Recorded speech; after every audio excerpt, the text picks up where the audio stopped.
Hi, Rudra വ്ളോഗ്സിലേക്ക് എല്ലാവർക്കും സ്വാഗതം. ഇതാ ഞങ്ങൾ ട്രെയിൻ എത്തിയിട്ടുണ്ട്. അപ്പോൾ ഞങ്ങളെല്ലാവരും കയറാൻ പോവുകയാണ്. കയറിയ പാടെ രണ്ടാളും എന്ത് ചെയ്യണം, ഇനി ഞങ്ങൾ എന്ത് ചെയ്യും, ഇരിക്കണോ കളിക്കണോ എന്താണ് ചെയ്യേണ്ടതെന്നൊക്കെ ഇങ്ങനെ നോക്കുകയാണ്. മൊത്തമായിട്ടൊന്ന് നിരീക്ഷിക്കുന്നുണ്ട് ഇവിടെ ഞങ്ങൾക്ക് എന്തൊക്കെ ചെയ്യാൻ പറ്റും എന്നുള്ളത്. ചിന്തിച്ച് അവനൊരു ഐഡിയ തോന്നി. ആഹാ, എന്നാൽ പിന്നെ മേലെ കയറിക്കളാം. അങ്ങനെ മേലെ കയറട്ടെ എന്ന് ചോദിച്ചു. ഞങ്ങളൊരു വിധത്തിലും സമ്മതിച്ചില്ല.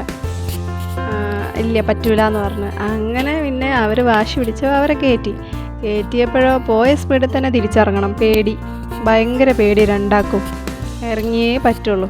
അങ്ങനെ രണ്ടാൾ ഇറക്കി വെച്ചപ്പോൾ അതാ അടുത്ത ആൾക്ക് കയറണമെന്ന്, ദ്രവനി പെണ്ണിന്. അതൊക്കെ നോക്കി നിന്ന് അങ്ങനെ കയറണം എന്ന് പറഞ്ഞ് വാശി പിടിച്ച് അങ്ങനെ അവളെയും കയറ്റി.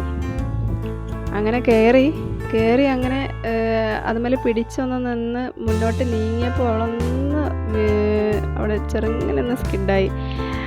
എന്നാലും അതൊന്നും ആൾ മൈൻഡ് ചെയ്തില്ല കേട്ടോ, കാരണം കരഞ്ഞതൊന്നുമില്ല പാവം. അങ്ങനെ മുന്നോട്ട് പോയി. അവിടെ ഇരിക്കുന്നതാണ് പ്രതീക്ഷിച്ചത് ഞങ്ങൾ. പക്ഷേ അവിടെ എത്തിയപ്പോൾ ആളെ മൈൻഡൊക്കെ മാറി കരഞ്ഞു. എനിക്ക് ഇറങ്ങണം എന്ന് പറഞ്ഞ് കരഞ്ഞു. അങ്ങനെ പിന്നെ ഇറങ്ങിക്കോ പറഞ്ഞാൽ അവിടെ ഉള്ളവരൊക്കെ കളിയാക്കി ഞങ്ങളുടെ കൂട്ടത്തിലും.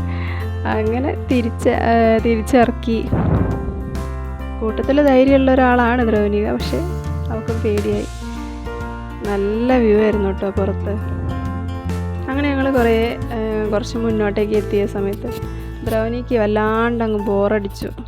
അങ്ങനെ ബോറടിച്ചിട്ട് അവളെ അച്ഛനെ കളിക്കാൻ കൂട്ടി. എന്നോട് വീഡിയോ എടുക്കണ്ടെന്നൊക്കെ പറഞ്ഞ് ഭീഷണിയൊക്കെ പെടുത്തി. എന്നാലും ഞാൻ വിട്ടു കൊടുത്തില്ല, വീഡിയോ അങ്ങ് എടുത്തു. എന്തൊക്കെയോ കളികളൊക്കെ അച്ഛനെ പഠിപ്പിച്ചു കൊടുക്കാനുള്ള തീരുമാനമാണെന്ന് തോന്നുന്നു. അങ്ങനെ രണ്ടാളും കൂടെ കളിച്ച് അച്ഛനറിയുന്ന കളി മോക്ക് പറഞ്ഞു കൊടുത്തിട്ടും മോക്കറിയുന്ന കളി അച്ഛന് പറഞ്ഞു കൊടുത്തിട്ടും അങ്ങനെ കളിക്കുകയാണ് രണ്ടാളും കൂടെ. മോള് പറഞ്ഞു കൊടുക്കുന്ന കളികളൊന്നും അച്ഛന് മനസ്സിലാവുന്നില്ല. ഇതൊക്കെ ഏതാ കളി എന്നാണ് ചോദിക്കുന്നത് അച്ഛൻ. എന്തായാലും കുറച്ച് നേരത്തേക്ക് ദ്രവനികേൻ്റെ ബോറടി മാറി കിട്ടി എന്നുള്ളതാണ് സത്യം. പിന്നെ ഒരു സ്റ്റേഷൻ എത്തിയപ്പം ട്രെയിൻ നിർത്തി. ഞങ്ങളുടെ തൊട്ടപ്പുറത്ത് വേറൊരു ട്രെയിനും വന്ന് നിർത്തിയിട്ടിട്ടുണ്ടായിരുന്നു. അപ്പം ഒന്ന് മെല്ലെ ഇറങ്ങി സീറ്റിൽ നിന്നൊക്കെ ഒന്ന് എണീറ്റൊന്ന് പുറത്തേക്കൊക്കെ നോക്കി. അപ്പോഴാണ് ഒന്ന് എണീക്കുന്നത് കേട്ടോ. പിന്നെ അതാ എല്ലാവർക്കും വിശന്ന് കയറുന്നു.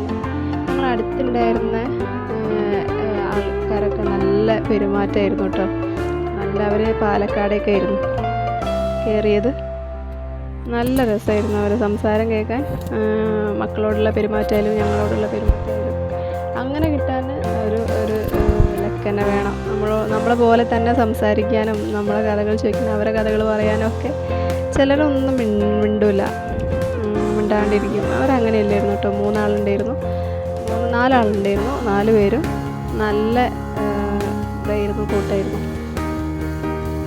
പിന്നെ ദ്രവനികേൻ്റെ കാര്യം പറയണ്ട. ദ്രവനികേൻ്റെ കയ്യിലായിരുന്നു പലഹാരപ്പൊതി. അവൾ എടുക്കുമ്പോൾ നോക്കുന്നുണ്ട്. ഇപ്പം തീർന്നു, എനിക്ക് വേറെ മേടിച്ച് തരണം അങ്ങനെ പറയുകയാണ്. മറ്റേ 2 ആൾക്കാരും അതിനൊന്നുമില്ല പാവം.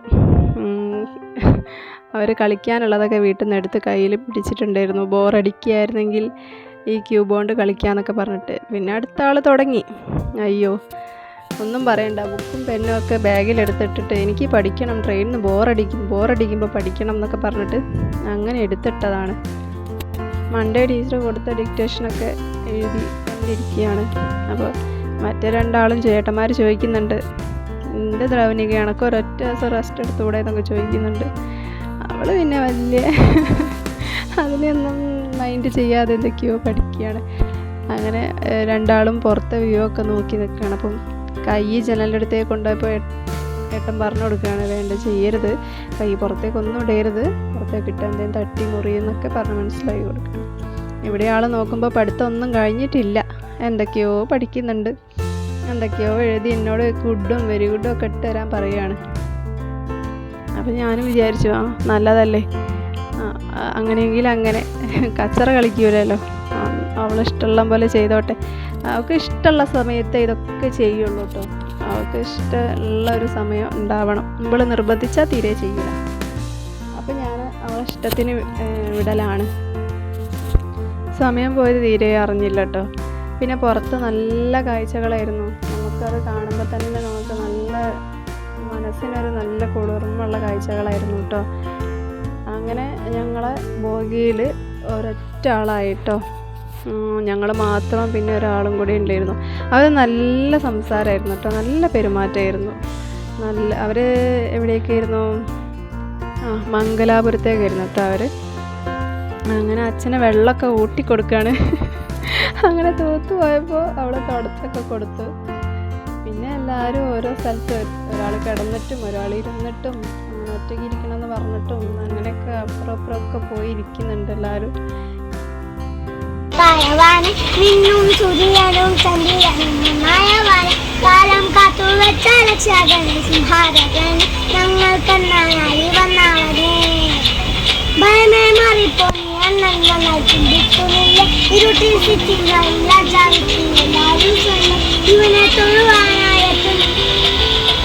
ഇതിന് കുറേ ബോറടിച്ചപ്പോൾ അവൻ പിന്നെ പാടാൻ തുടങ്ങി. അങ്ങനെ ഞങ്ങൾ വിചാരിച്ചു ആ പാടട്ടെ, ബോറടിക്കുമ്പം അവർക്ക് എന്തെങ്കിലുമൊക്കെ ഒന്ന് ചെയ്യണ്ടേ. അങ്ങനെ ഓരോ പാട്ടുകളും ഇങ്ങനെ പാടുകയാണ്. അപ്പം മറ്റേ ആൾ ഇതിലേക്കൊന്നും വന്നില്ല കേട്ടോ, റാവത്ത്. അവൻ പുറത്തെ കാഴ്ചകളും അങ്ങനെയൊക്കെ കണ്ട് ആസ്വദിച്ചിരിക്കുകയായിരുന്നു. പിന്നെ അടിപൊളി ഒരു വ്യൂ വന്നു കേട്ടോ. പാറേൻ്റെ ഒരു വലിയൊരു മല, കുന്ന് പാറയാണ് മൊത്തം.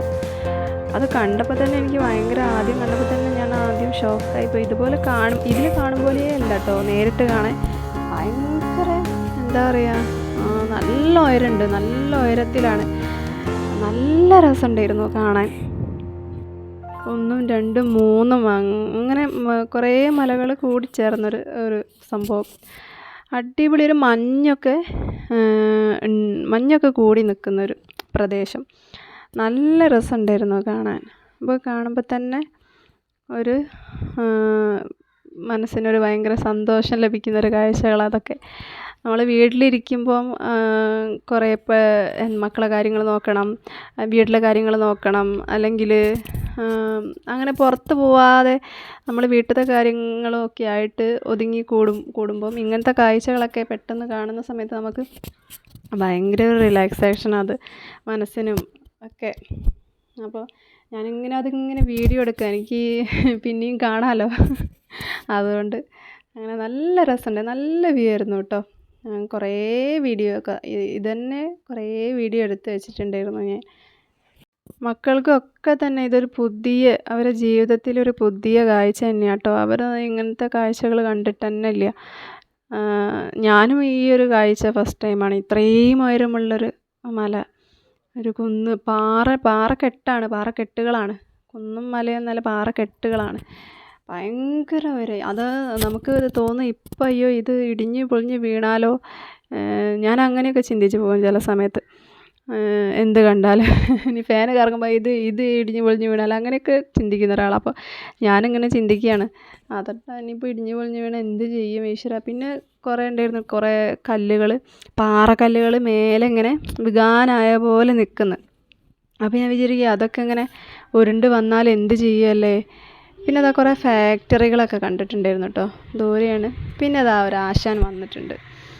എൻ്റെ അമ്മോ, എന്തൊക്കെ കളികളാണ് കുരങ്ങാശാൻ കളിക്കുന്നത്.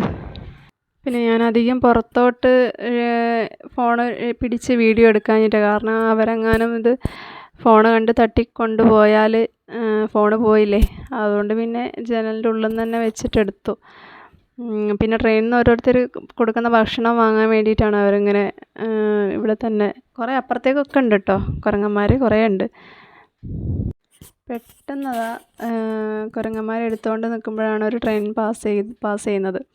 പെട്ടെന്ന് അതിൻ്റെ ഒച്ച കേട്ടപ്പോൾ ഞാനൊന്ന് പേടിച്ച് പോയി. പിന്നെ അത് പോയപ്പോൾ അതാ കുരങ്ങന്മാർ വരുന്നുണ്ട്. ഞങ്ങൾ കുറേ വിളിച്ചു, പക്ഷേ ഞങ്ങളടുത്തേക്ക് അടുക്കുന്നില്ല. ഫുഡില്ലാത്തത് കൊണ്ട് ഞങ്ങളടുത്തേക്ക് വന്നില്ല. പിന്നെ കുറേ മരങ്ങൾ ഇതാട്ടോ, അടുപ്പിച്ചടുപ്പിച്ചുള്ള മരങ്ങൾ, കാട് പോലെ. ഇവിടെ ഒന്നും അധികം അങ്ങനെ അടുത്തടുത്ത് വീട്, നമ്മൾ ഇവിടേക്ക് ആണെങ്കിൽ അടുത്തടുത്ത് വീടുകളാണ്, പക്ഷെ അവിടെ അങ്ങനെയൊന്നും ഇല്ല. ഞങ്ങൾ പോയി കൊണ്ടിരിക്കുമ്പോഴുള്ള വ്യൂ ആട്ടോ ഇതൊക്കെ. പിന്നെ നല്ല നല്ല കൃഷികളും കുറേ സ്ഥലങ്ങളിലായിട്ട് കുറേ കൃഷികൾ, ഓരോരോ കൃഷികൾ, നല്ല വീതിയുള്ള സ്ഥലത്ത് നല്ല രീതിയിലുള്ള കൃഷികൾ.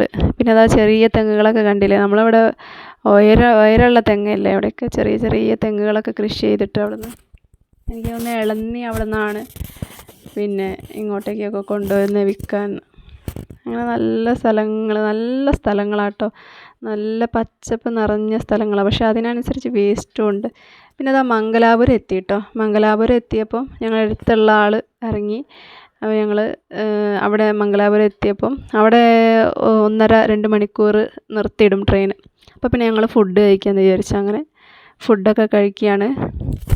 ഫുഡൊക്കെ ഞാനും അമ്മയും കൂടെ നേരത്തെ എണീച്ച് ഉണ്ടാക്കിയതാട്ടോ. അപ്പം ഉച്ചക്കത്തേക്കുള്ള ഫുഡും രാവിലത്തേക്കുള്ള ഫുഡും രാത്രിയത്തേക്കുള്ള ഫുഡൊക്കെ ഞങ്ങൾ എടുത്ത് പിടിച്ചതാണ്. കാരണം നമ്മളെ വീട് വിട്ട് ഇറങ്ങിക്കഴിഞ്ഞാൽ നമുക്ക് കഴിക്കാൻ എന്താ പറയുക, പുറത്തത്തെ ഫുഡ് എന്ന് പറയുന്നത് അത്ര സേഫും അല്ല, പിന്നെ അതുമല്ല അത്ര ടേസ്റ്റും ഉണ്ടാവില്ല. അപ്പോൾ പിന്നെ നമുക്ക് വീട്ടിൽ നിന്ന് തന്നെ നല്ല രുചിയിൽ ഉണ്ടാക്കി കൊണ്ടുവന്നാൽ നമുക്ക് നല്ലോണം കഴിക്കാമല്ലോ, വിശ്വസിച്ച് കഴിക്കുകയും ചെയ്യാം, വയറിന് കംപ്ലൈൻറ്റും വരില്ല. ഭക്ഷണം കഴിച്ച് കഴിഞ്ഞപ്പോൾ തുള്ളി കളിക്കുക എല്ലാവരും കൂടെ, അടങ്ങിയിരിക്കുകയേ ഇല്ല. പിന്നെ ഞങ്ങൾ അങ്ങനെ മുന്നോട്ട് പോകുമ്പോൾ അതാ കാറ്റാടി കണ്ടിട്ടോ. അപ്പം മക്കളെയൊക്കെ വിളിച്ച് കാണിച്ചു കൊടുത്തപ്പോൾ അവർക്കൊക്കെ ഭയങ്കര സന്തോഷമായി. ഇത്ര വലിയ ഫാനോ. അപ്പോൾ ഒരാൾ പറയുന്നുണ്ട്, അല്ലടാ ഇത് കാറ്റാടിയാണ്. അവരേതോ ഒരു വീഡിയോയിലൊക്കെ ഇത് കണ്ടിട്ടുണ്ടാവാം. അപ്പം ഫസ്റ്റ് കാണുന്നതിൻ്റെ ആ ഒരു സന്തോഷവും എന്താണ് കൗതുകവും ഒക്കെ ഉണ്ടായിരുന്നു കേട്ടോ അവരിൽ. അങ്ങനെ കുറച്ചും കൂടെ മുന്നോട്ട് പോയപ്പം ഇങ്ങനത്തെ കുറേ കാറ്റാടി കണ്ടു കേട്ടോ. ഒരുപാടെണ്ണം കണ്ടു. ചിലത് എന്താ വേണ്ട മാതിരി കറങ്ങുന്നില്ല, ചിലത് കറങ്ങുന്നുണ്ട്. അപ്പോൾ അവർ ചോദിച്ചു എന്താണ് മറ്റേത് കറങ്ങാത്തത്, എന്താണ് അത് നിർത്തിയിട്ടതാണോ എന്നൊക്കെ ചോദിച്ചു. അങ്ങനെ പറഞ്ഞു കേടായി പോയതായിരിക്കും എന്ന് പറഞ്ഞു. അങ്ങനെ പറഞ്ഞും ചിരിച്ചും കളിച്ചും ഞങ്ങളങ്ങനെ മുന്നോട്ടേക്ക് പോവുകയാണ്. പിന്നെ അങ്ങനെ കാഴ്ചകളൊക്കെ കണ്ട് അങ്ങനെ ഞങ്ങൾ ഓരോ കാര്യങ്ങൾ അവർക്ക് പറഞ്ഞു കൊടുത്തും ഒക്കെ മനസ്സിലാക്കി കൊടുത്തും അങ്ങനെ കുറേ സംശയങ്ങളുണ്ടായിരുന്നു അവർക്ക്, അതൊക്കെ തീർത്ത് കൊടുത്തും ഞങ്ങളെക്കൊണ്ട് പറ്റും പോലെ ഞങ്ങൾ തീർത്ത് കൊടുത്തും അങ്ങനെ മുന്നോട്ടേക്ക് പോയി. പിന്നെ കുറേ കഴിഞ്ഞപ്പോൾ അതാ ഒരാൾ ഉറങ്ങി. പിന്നെ മോക്കാണെങ്കിൽ ഉറക്കം വന്നിട്ടുണ്ട്. പിന്നെ മംഗലാപുരം 2 സ്റ്റേഷൻ ഇങ്ങോട്ട് എത്തിയപ്പോൾ കുറേ തമിഴ് പറയുന്ന ആൾക്കാരൊക്കെ കയറിയിട്ടോ. അപ്പം അവർ എന്തൊക്കെയോ പൂവൊക്കെ ആയിട്ടൊക്കെ കയറി. ഒരുപാട് പൂവുകളൊക്കെ ഉണ്ടായിരുന്നു, നല്ല സ്മെല്ലുള്ള മാലകളും പൂമാലകളൊക്കെ ഉണ്ടായിരുന്നു. അപ്പം ഞങ്ങളത് ചോദിച്ച് മനസ്സിലാക്കി എന്തിനാന്നുള്ളത്. ഞങ്ങൾ വിൽക്കാൻ പോവുകയാണോ അല്ലെങ്കിൽ എന്താണെന്നൊക്കെ അപ്പോൾ അവർ പറഞ്ഞു തന്നു കേട്ടോ. എന്താന്ന് ഏതോ ഒരു അമ്പലത്തിൽ പൂജ കഴിഞ്ഞിട്ട് അവർ വരുന്ന വഴിയാണ് എന്നൊക്കെ ഞങ്ങളോട് നല്ലപോലെ പറഞ്ഞു. നല്ല ആൾക്കാരാട്ടോ അതും കയറിയത്. നമുക്കൊരു ഡിസ്റ്റർബൻസ് ഉണ്ടാക്കാത്ത വിധത്തിൽ, അവർക്ക് ഞങ്ങളും ഒരു ഡിസ്റ്റർബൻസ് ആവാത്ത വിധത്തിൽ ഞങ്ങളങ്ങനെ പോയി. പിന്നെ വീണ്ടും പുറത്ത് നല്ല മനോഹരമായ കാഴ്ചകളായിരുന്നു കേട്ടോ. ഒരുപാട് മരങ്ങളും പിന്നെ ഓരോ കൃഷികളും പിന്നെ കാറ്റാടികളൊക്കെ കണ്ടുകൊണ്ട് ഞങ്ങളിങ്ങനെ പോവുകയാണ് ഞങ്ങളെ ലക്ഷ്യസ്ഥാനത്തേക്ക്. ഒരു യാത്രയാണെന്ന് ഞാൻ പറഞ്ഞില്ലേ, ആ ഒരു സ്ഥാനത്തേക്ക് ഞങ്ങളിങ്ങനെ പോവുകയാണ്. ബാക്കി അടുത്ത വീഡിയോയിൽ പറയാവേ. അപ്പോൾ എന്നാൽ വീഡിയോ ഇഷ്ടപ്പെട്ടാൽ ലൈക്ക് ചെയ്യുക, ഷെയർ ചെയ്യുക, കമൻറ്റ് ചെയ്യുക. അപ്പോൾ ബായ്.